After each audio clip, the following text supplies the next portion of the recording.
Authors Tell All, a podcast by Shy Soul. She's bringing you author interviews, book discussions, and more. Stay tuned. Quiz Cube, play that beat again. Quiz Cube, play that beat again.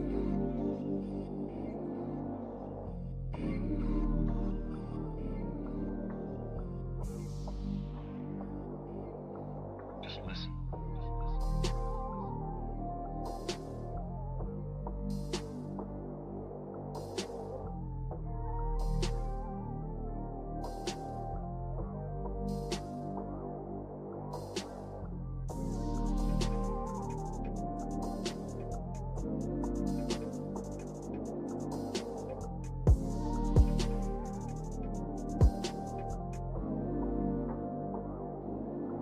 Just listen.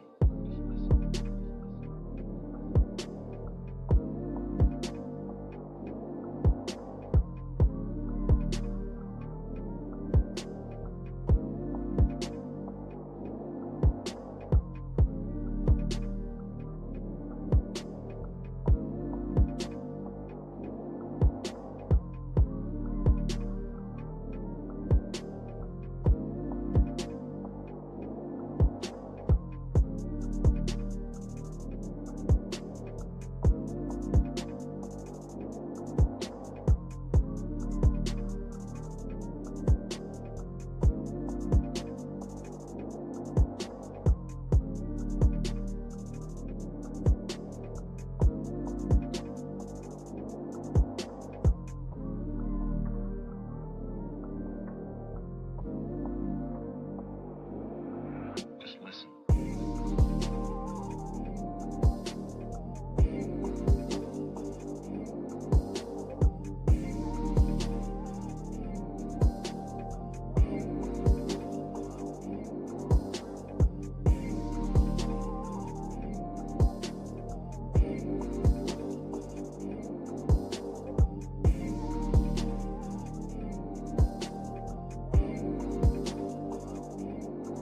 Just listen.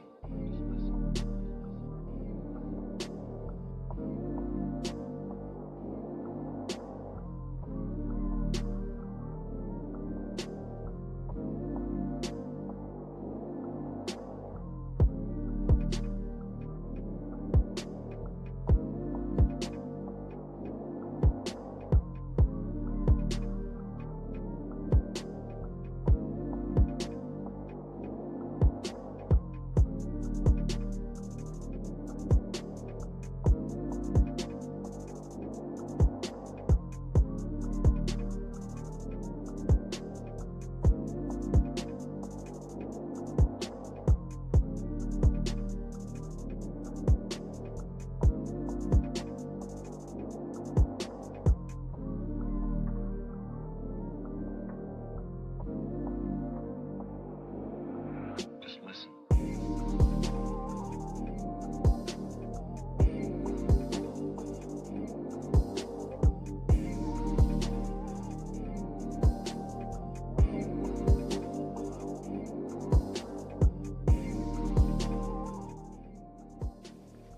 Hi everyone, we are live with Miss AriQui, author of many various books, and she is here to talk about all that right now. Hi, how are you?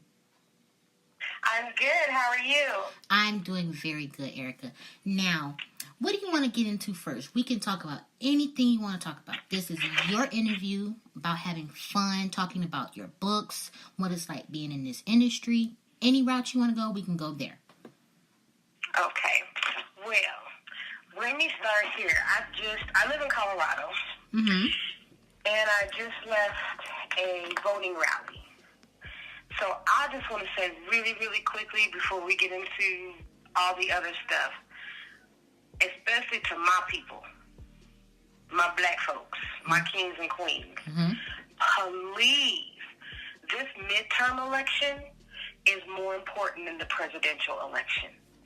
Who we put in those seats right now is who's going to make the presidential election be what it needs to be. We don't need another 4 years of Donald Trump. Y'all hear me? Y'all need to get out and vote.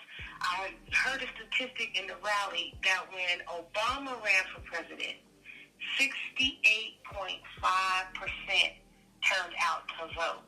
When Trump ran for president, only 52.3% turned out to vote. That's why he's in the presidential office, because we didn't turn out to vote. Get out and vote. If you got your ballot, fill it out, send it in. If you can go tomorrow, go tomorrow. You don't have to wait till, at least here in Colorado, we can go tomorrow to vote. We don't have to wait till Tuesday.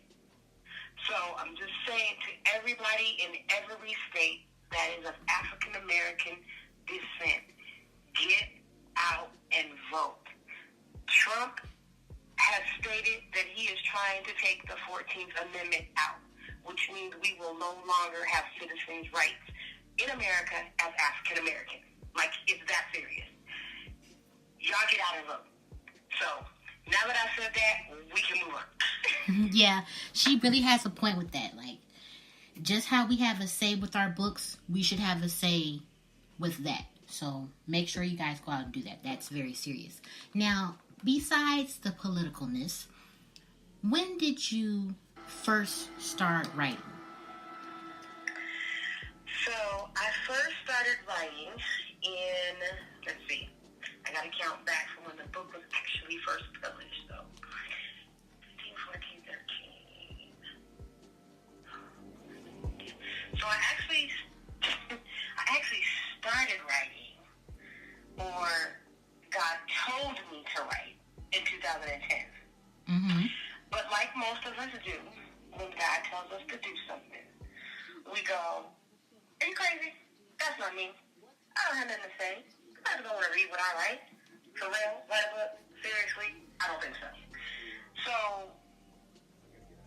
that's kind of the battle that I had, knowing all along in the end he was going to win anyway, but for some whatever reason, we feel like we can out-battle God. So, it was 3 years of me saying, no, I'm not going to do this, I'm not going to do this. You got the wrong person. This is not who's supposed to be writing. No, I have nothing to say. Nobody's going to want to listen. Like, all of that. I'm too busy. I don't have the time. I mean, every excuse you can think of, I used. For 3 years. And then finally, one night, I was sitting on my bed, and I picked up the pen, and I picked up the pad of paper, and I think I just started writing. And I wrote. When I looked up, I had been writing for like 4 straight hours.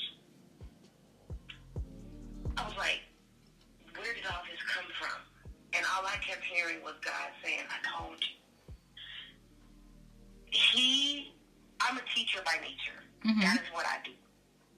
I've been teaching kids over 23 years in preschool.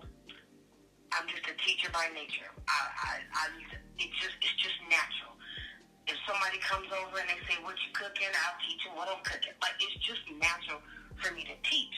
And so when I began to write, it became clear to me that my writing was going to be a teaching tool. Not like a how-to book, or a 12-step book, but literally every book that I've written, there is a specific reason and a specific message in that book. Mm-hmm. And so I tell people all the time, a lot of people don't do this. They don't read the foreword of a book. The foreword of a book is important because you'll understand what you're about to read. If you read my books without reading the foreword, you're going to be lost. I'm just going to be honest. Mm-hmm. I put those in there for a reason because it's going to tell you why I wrote this book and why I wrote the book the way I wrote it. Even though it's urban fiction or it's romance or it's a poetry book or it's an inspirational book, everything that I write, there is a reason that I chose to write on that topic or a reason why I chose that particular vein to write in. So that's kind of a little bit about how I started writing and why I write. I love that. I really love that because, wow, that really kind of like spoke to me, because the reason I write is because, and why I started writing is because it's an eye-opener for me. You know, it helps me when I'm feeling some type of way. You know, I just pick up my pen and my pad or my iPad, my keyboard, and I just get to writing, and I find myself writing for 4+ hours, and then wrote over 10K in just one day. So everything you said, that's basically how I go about writing too. So I love that. Very inspirational. Thank you. Now, speak to the king in me. That alone says a lot about your writing. You know, what you just said as well. So what made you write that book? So Speak to the King in Me. It is a book of affirmational quotes to my brothers, to my kings, whether it's my man, my husband, your cousin, your uncle, your nephew, your son's best friend, whatever, your dad, the kings that surround you. I 9 years prior to actually writing that book, I would wake up in the morning and God would give me a quote from men. And I would send it out to all the men in my phone. Daddy, brother, cousin, uncle, nephew, boyfriend, ex-boyfriend, wish he could be my boyfriend. It didn't matter. I sent these quotes out. And I would get responses back from people like, I was on my way into my boss's office to let him have it, and I got your quote. And it stopped me in my tracks, and I pulled myself together. Or, thanks, Erica, I just left the house getting in an argument with my wife. Now I got to turn around and go back and apologize before I go do what I was going to do. Or whatever the case may be. And so, like I said, that was about 8 years ago. So one day I was sitting, and I happened to be scrolling through Facebook, through the messages that I had sent to a friend of mine, and found one of my quotes. And God said, write it. And he gave me the formula. He told me what it was going to be. He told me, and so I was like, I have no idea where all these quotes are. Well, the beautiful thing about Facebook is once you post something, it's always there. So I was able literally to go back 8 years and find all of the quotes I had wrote. And by the time I got through putting them together in the book, there was 4 quotes, brand new quotes, that I wrote. Because the way that it's set up is it's 21 quotes. So there's a quote a day. Because as you know, they say anything you do for 21 days becomes a habit. So as the man reading the book to himself, after 21 days, you should feel like the king that you're supposed to be. You should be making changes to be the king that's in the inside of you. You should be becoming that king. Likewise, I tell my sisters, read the book, because it's going to teach you how to encourage your king instead of calling him a dog and a punk and lazy, telling him he can't do nothing because he won't pay for you to go get your hair done, telling him that he's worthless because he might only be working a job that makes him $10 an hour. How come you don't have a job that's $25 an hour? Different things like that. So it helps you as a woman to learn how to speak into the light. If you don't want him to be a punk, stop calling him a punk. Call him a king. If you don't want him to be lazy, tell him that he can conquer the world. The more words are powerful. And the more you speak positive into somebody, the more they begin to transform into that positive thing. So that's the whole purpose of Speak to the King in Me. So like I said, I wrote 21 quotes, 1 quote a day. And then at the end of the book, there are blank pages that take you all the way out to the 30 days, to the end of the month. So if a man has the book, he can write to himself. You know how they always tell us as women, write a quote and stick it on your mirror? Well, the man now has this book that he can do that for himself. If it's a woman who has gifted this book to the king in her life, she can go in and write her own quote or her own statement to that man in those blank pages. So that's Speak to the King and Me, how it came about, and why I wrote that book. That's powerful. That is very powerful. That is actually a book I would read, you know, because I love different reads. And that's a book that I would recommend to my auntie, to all my aunties, to my cousins, my adult cousins. I will definitely recommend that book to a lot. Now, my question is, would you write a book, I'm just give it a title, How to Act Like a Woman, like the version Steve Harvey wrote, Think Like a Man, but Think Like a Woman. Would you write a book like that? Because that seems like something you would but end up coming up with, but in a different light. You know what I'm saying? I actually am. I'm kind of getting my lineup of what I want to write for 2019. And one of the books that I'm going to write is going to be dealing with the Queen. One of the things that I'm going to deal with that I think is going to help us, but also help men understand this, is the hurts that we deal with. Because as women, sometimes men don't understand that the way we respond, it's not because of you, it's because we're not healed. And so the book that I'm going to write is kind of going to deal with some of those, like, letters to my daddy. Because a lot of us were wounded by the relationships with our fathers. And when you don't heal, when the little girl inside of you doesn't heal, the rest, your adult you is a mess. You might look good, you might act like you got it together, but really you don't. And so it's going to deal with some of those things, and just I'm going to put inspirational quotes to us as queens, and to help us learn to uplift each other.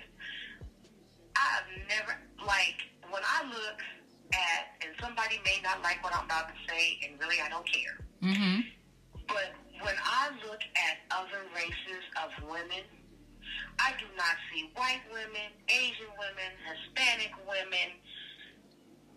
I do not see them beefing with each other over stupid stuff like we do. If we in a club and I walk past you and I say hi and you just don't like what I got on, then you telling your girls, look at that hoe, look at that whatever. Really? Like, we are the most disrespectful race to one another that I have ever experienced. And it's sickening, and it's sad, and it needs to stop. Because there's so much power in us as black women that if we stop the bickering and the beefing and all of that and really came together, there's so much we could do to change a whole lot of stuff. From political to our homes to our writing careers as authors. I see more female authors dogging other female authors than I do anything else. Like that incident where the young woman, the person, another female author told her that her writing was so terrible she ought to just go kill herself. That is ridiculous. That's stupid. And that's ridiculous. And that kind of stuff needs to stop. We need to support each other more. And I don't care in what it is. And not just as social media, but even in our own families. Sisters to sisters, cousins to cousins, aunties to aunties, aunties to nieces, daughters and mothers.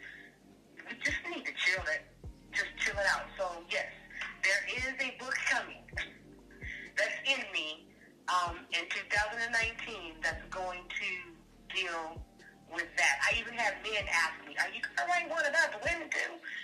So, yes, there is a book coming. That is, what you just said is speaking truth, because I have been saying that a lot on this podcast, that a lot of authors, they like to, well, not a lot, but some of them like to battle with each other, mostly because it's their way of marketing their book. Like, you know, the minute I've said this more than once, the minute they throw up a shady post or anything like that, boom, you have somebody in this corner and that corner talking about, oh, so what is this book about? Why is they going at each other like this?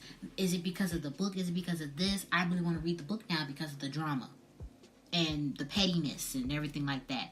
I don't feel that's a way to sell books, to sell yourself as an author, because I would never stoop that far, not going to say stoop that low, but stoop that far to get an imprint in this industry as an author.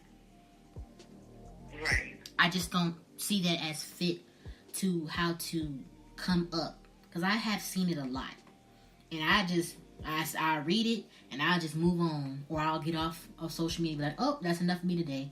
I ain't seen one too many shady posts pointing the finger at somebody, or they stole my book or something like this. But there's still in a book, that's something to talk about, but not to the point where you're dogging the person out, to the point where it's just like, yeah, you're never going to see them again on social media, and you don't know what happened to them, if they changed their name, this, that, and the other. You know what I'm saying? It's a way to handle things. You can handle things privately and adultly and leave it at that. But if they take it to the point where you have to say something, you feel like you have to stand up for yourself, and now it's getting out of control, then that's another situation. But the dogging out each other as authors, it's so many readers and money to go around for everybody to make it. It is. It really, really is. And I'll say this, too. One of the things that I learned really quickly, because I watched the industry before I got into the industry. You know what I'm saying? I didn't just jump in blindly. Like, I really sat back and watched what was going on.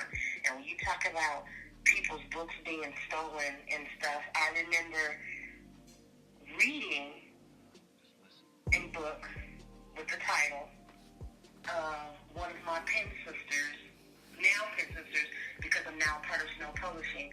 I remember reading her book before I even became a part of Snow Publishing, and like 2 weeks later, I saw almost the exact same looking cover with the exact same title of a different author.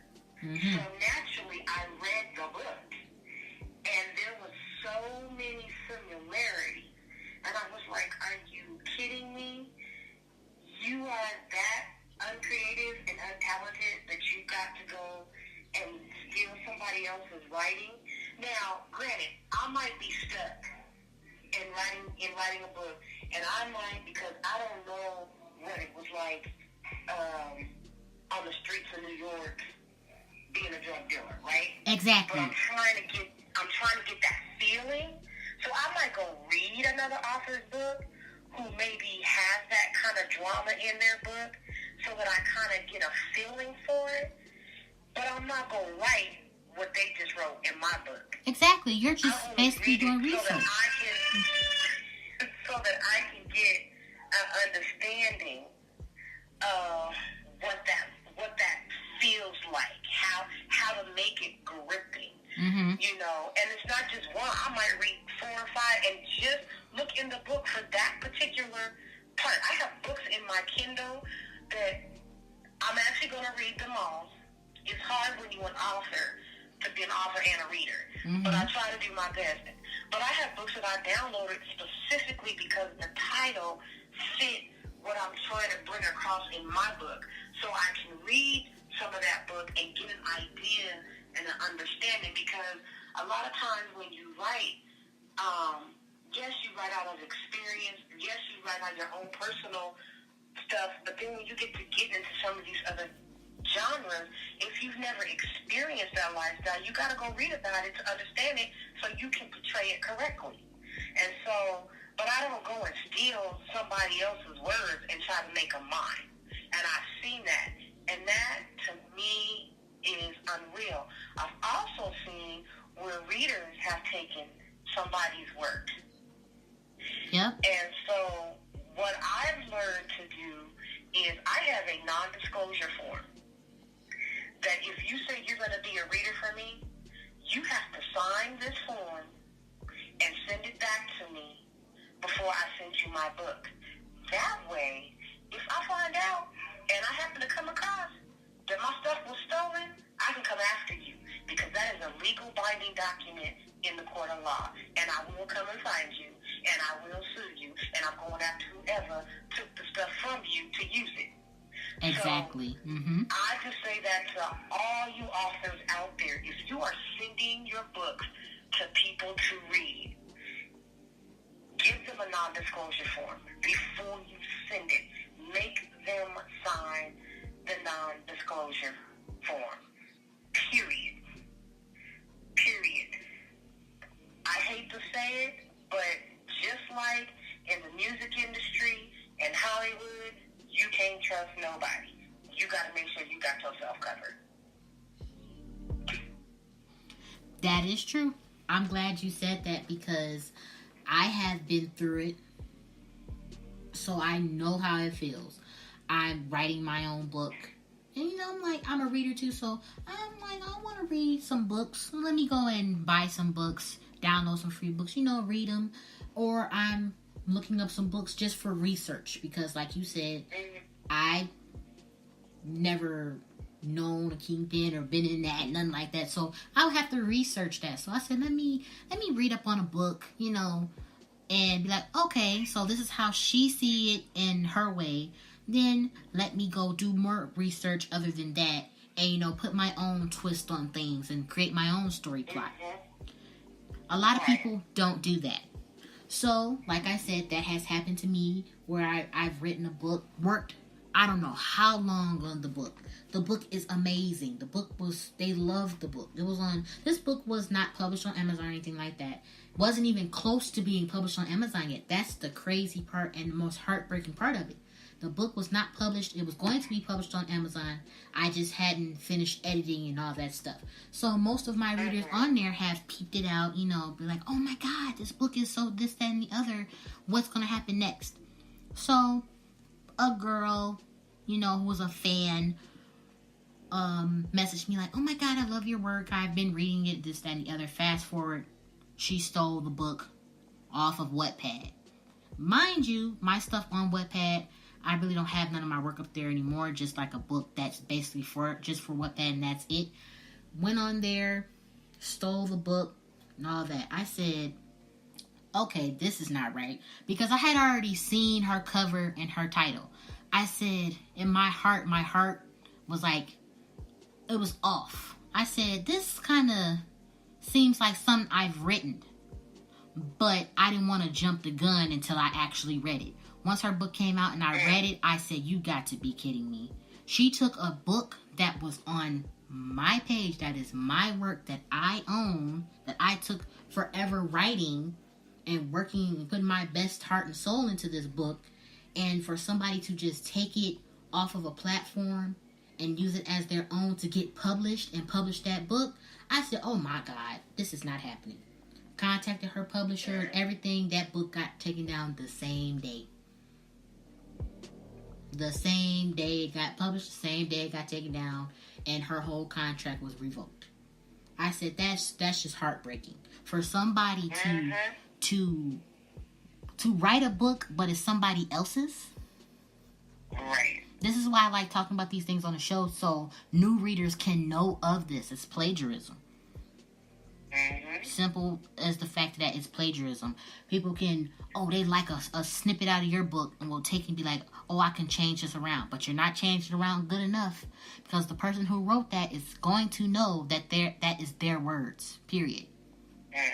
You're not trying to change it that good. You're not that good of a copier, obviously. So, I said it's just messed up. That's just sad. So I like to discuss that with a lot of authors. I like to tell a lot of new authors that, like, just watch out when you post snippets and sneak peeks and send your, like you said, sending your book to a test reader, not a proofreader, but test reader and everything. And that's one thing. When I send a snippet, when you look at my snippets at the bottom, every snippet I send, it will have the copyright symbol, and it will have my name and the year. Every snippet I post.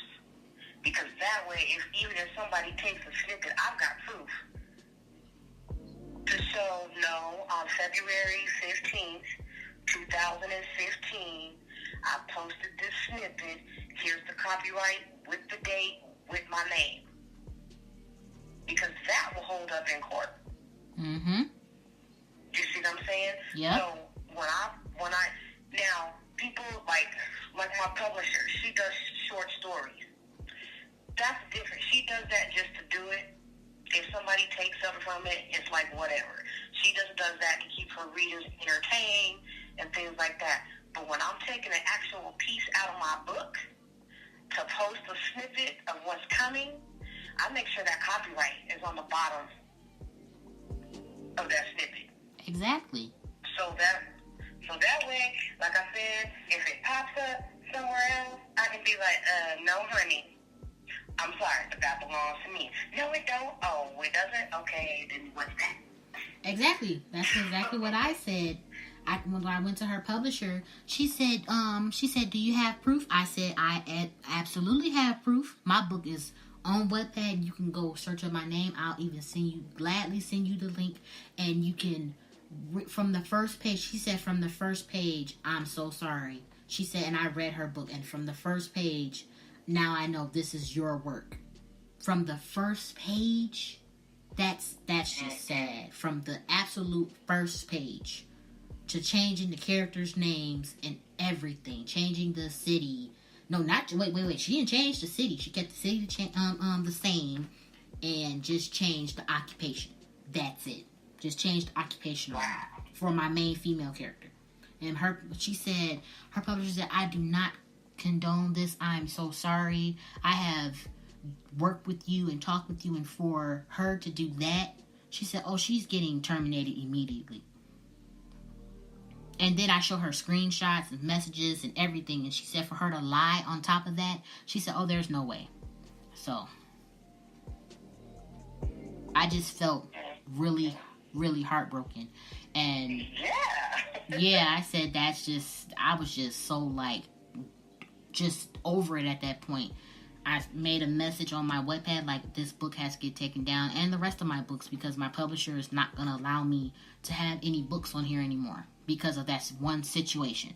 So to all my readers, my book will be on Amazon. You can get it still for free with Kindle Unlimited. I'm sorry, but I can't post anything up on here anymore, and I haven't posted anything on Wattpad since. And I have over 7,000 followers over there. So wow. I said that's just and the crazy thing is it has happened to a few authors who have had their work, just to show a snippet. And furthermore, it was another author who had gotten their book stolen just like that, but she didn't publish it or anything on Amazon. She just wrote it on Wattpad, and it was just the full book. Like she literally took her time to write it down or figure out a way to copy and paste it. That's what she did. I said, wow. And this girl had nerve to follow me and message me like, can you read my book? I never read the book, but if I did, I would have been like, this is somebody else's book. But gladly somebody else caught it. That's the things that an author has to go through. That's messed up. Right. But very much so. Other than that, since we touched upon that, now you have some other books. You have Just Talk to Me and Part 2. You have Love Involves, and you have Beauty and the Streets. The one I want you to talk upon is Beauty and the Streets, because that's a good book. Now, that is actually, so my publisher, Zenobia Alexander, Snow Publishing. Gotta give her a shout out real quick. One thing I love about her is she pushes us to expand who we are. I have never written urban fiction. Mm-hmm. I hadn't even, other than like The Coldest Winter Ever by Sister Soldier, I really have never even read urban fiction. And so she put out a request to us as her authors to stretch ourselves and to write an urban fiction book. And I'm telling you, I struggled. Me and her talked back and forth. I don't know how much, because I struggle with the whole erotica and just the violence, because that's just not me. Mm-hmm. By nature, that's just not me. And so, and then my mom is a pastor. Oh, Lord. And so half the people on my Facebook page are pastors and have known me since I'm like, I cannot write a book like this. Like, I went through all of this. And so I talked to her, and she really encouraged me. Then I talked to my mom, and my mom was a pastor. This was the phrase that broke that off of me. She said to me, "You are an author. Writing is what you do. It is not who you are. And if people judge your character by what you write, they never knew you in the first place." When my mama said that, I was like, okay, we're going to give this a try. So then I was like, I have no idea what to write. Beauty in the Streets is actually based off of actual events. It is the testimony of a woman who shared her story with me and gave me license to write her story however I saw fit. When she began to share with me the stuff that she went through, and the stuff that happened to her mother. So the first book is dealing with her mother, because you can't understand her story without understanding where she came from. Mm-hmm. When I tell you that this book is raw and graphic and detailed, because I couldn't write it any other way. Exactly. If I wrote it any other way, it would not have worked. It was not an easy book to write. There were many nights that I was writing that I cried because of thinking about what this woman's mother went through and then what she went through. I'm working on the second book, which is going to be her story, but I had to write about Mama first, because you ain't going to understand how she ends up the way she does without understanding where Mama came from. Mm-hmm. So the book is very, very raw. The language is raw. There are some very explicit sex scenes in the book. And like I said, it had to be written the way that I wrote it in order for you to understand. Because when she told me the testimony and she told me that I could write the story, she very, very, very deeply said, but you got to tell it real. Because people aren't going to get the end of everything that has transpired if you don't tell it real. And so that's how I wrote the book. So it's based off of actual events. Some of the stuff that's in there, I put a quote in my foreword.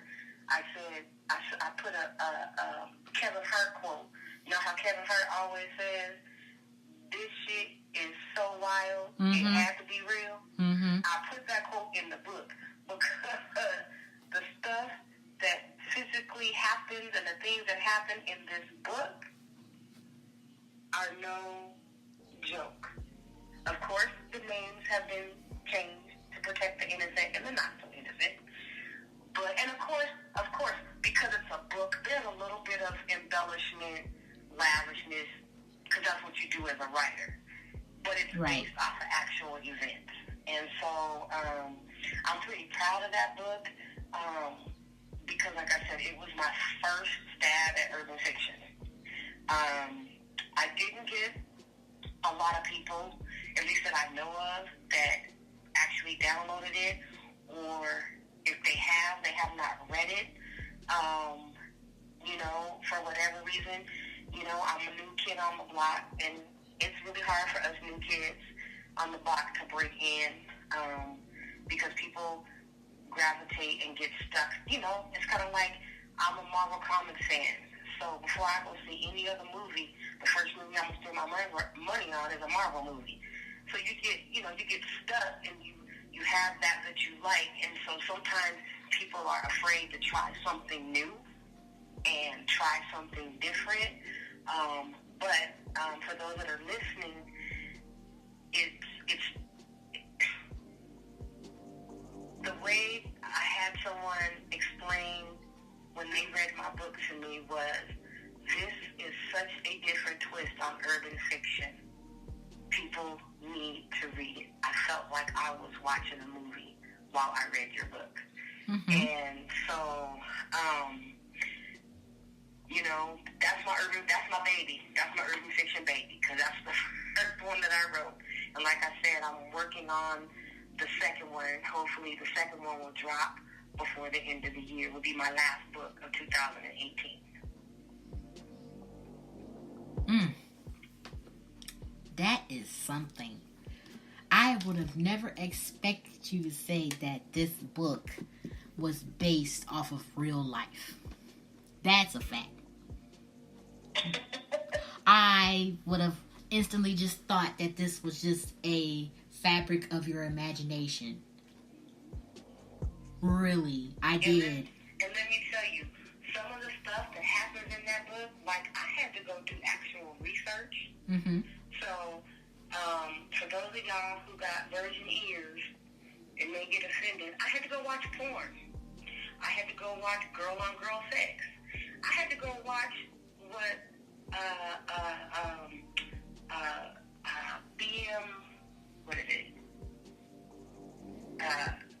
BSDM is, and like, I had to go look and learn what that stuff is in order to be able to write it, because I had no clue. Is that it? I had no clue. So I had to go into areas that were very uncomfortable for me in order to make the book what it was supposed to be. That's what I had to do. And so I just say to those authors that are out there, do the research. Right. Nothing worse than reading a book about somebody getting stabbed in the chest and having to have surgery, and you don't even explain the surgery right. Like, if you're going to write about it, know it, understand it, make it real. That's what a book is supposed to be able to let your imagination go. But if you got facts and stuff there, it ain't even right. So I take time, and that's why it takes a little bit more time for me to write my books, because I really take time to research the things that I'm getting ready to write about. Exactly. And make sure that I understand them fully, so when I write about it, it's real. Yeah, you're right about even that. If it wasn't real, you think it was real. Yeah, you're right about that. That's very true. Now, for our final points, if you were not an author and you were not doing this, what would you be doing? Where do you see yourself in further years? I'm hoping that my goal is to become a inspirational speaker, mm-hmm. speaking all over, inspiring and uplifting people. That's where I see myself. Hopefully in the next few years, is doing that, is being on the stage at even if they're author conferences or women's conferences or whatever, inspiring people to do what they do, and to help them get to the point where they can just say, no matter what, I'm going to do what I'm gonna do. So that's as far as with me and my authorship and my writing. That's where I'm praying and believing that that's gonna take me.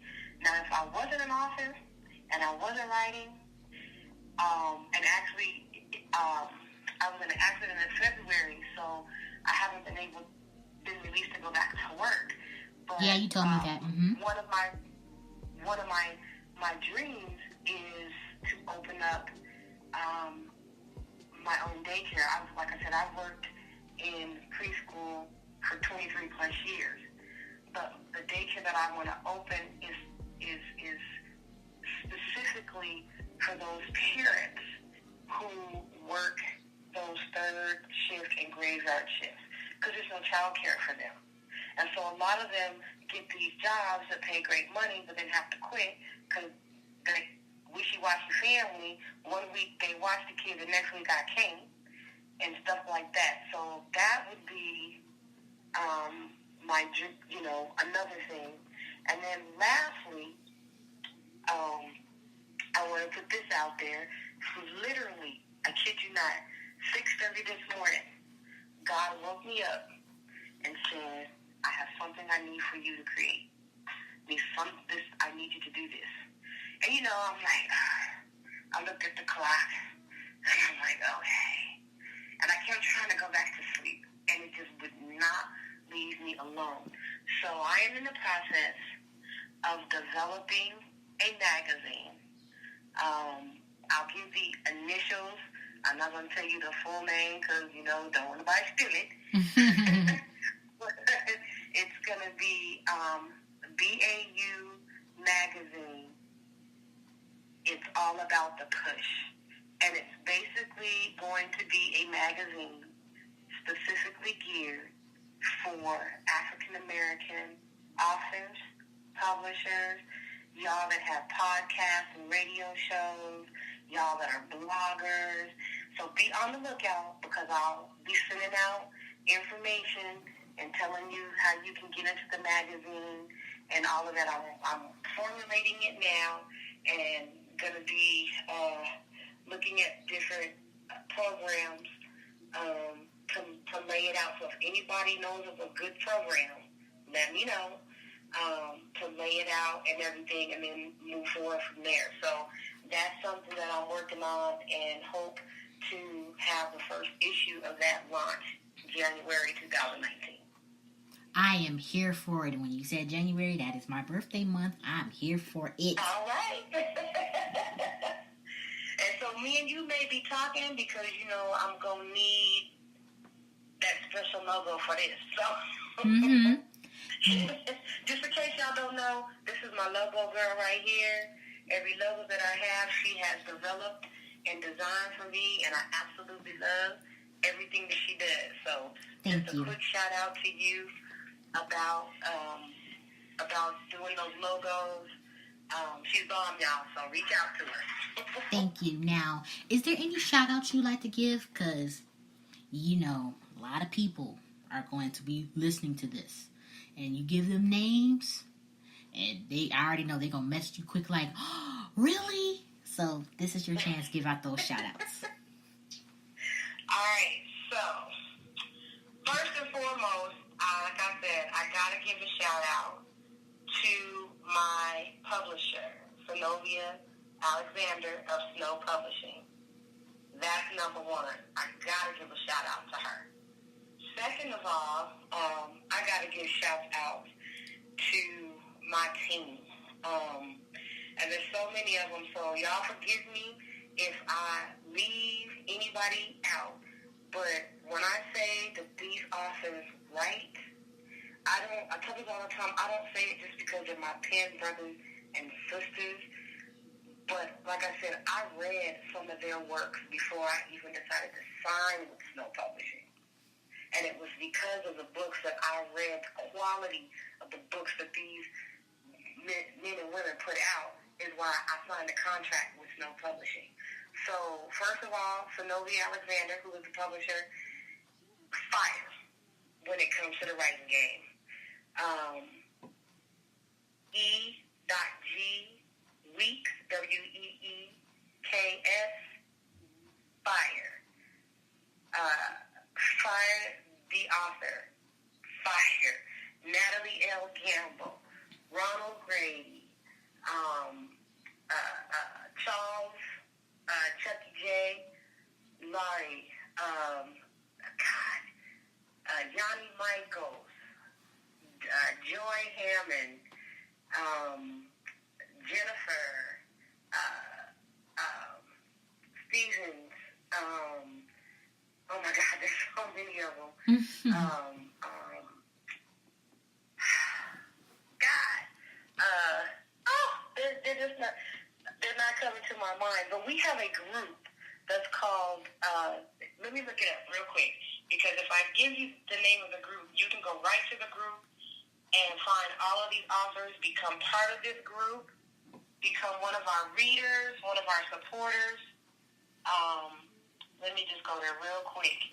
Because there's so many, and I just don't want to miss anybody. You know what I mean? Mm-hmm. It's the Snow Publishing, Synovia Alexander Presents Readers Group.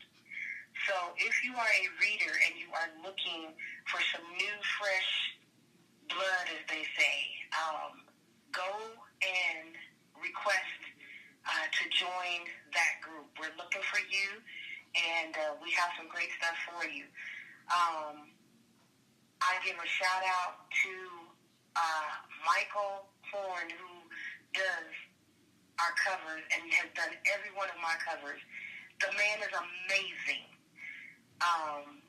You give him an idea, a concept, and kind of what you're looking for, and I'm telling you, when he brings it back to you, you're like, yes, that's it. I tell people all the time, and if he's listening, he's probably going to laugh, but every time he does a cover for me, I'm like, I'm marrying him, his girlfriend, his cat, his dog, his computer, his mom, his dad, because he is just so amazing at what he does. And then I want to give a shout out to my family, to my kids, Jeremiah and Matthias, because they know how important this is, and they give me the space and time to do it. When I say Mama's shutting down for 2 hours, they know what that means. And so they allow me that time to do that. I want to give a shout out to Ronald Sampson, who is my sweetheart. He is my sounding board. When I'm not sure where a story should go or what the twist should be, I talk to him about it, and he literally, opens up my mind to, 14 different ways a story could go, and always helps me when I get stuck. And then, most importantly, to my mom, Pastor Yvonne McCoy, my number one fan. Every book I've written, she has downloaded and brought the print copy, and she reads my work. And she constantly encourages me. And like I said in the beginning, the thing that she said to me that will never leave my mind was, writing is what you do. It is not who you are. And if people judge your character by what you write, they never knew you in the first place. And so I just have to give a shout out to my mom, because she is when I say the number one fan and supporter, she truly is. I also need to give a shout out to Authoress Desire, and the TL, Transparent Library Magazine team.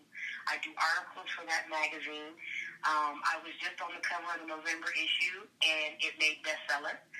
Yay! And it's an amazing magazine, so if you haven't looked into it, check it out. It's a magazine that as an author you can get into, be a spotlighted author or featured author. She also does a radio show. Amazing woman. And she does it all on her own, which just blows my mind away, even in the middle of hurricanes. So, but again, it's Transparency Library Magazine. So if you have it, it's available on Amazon.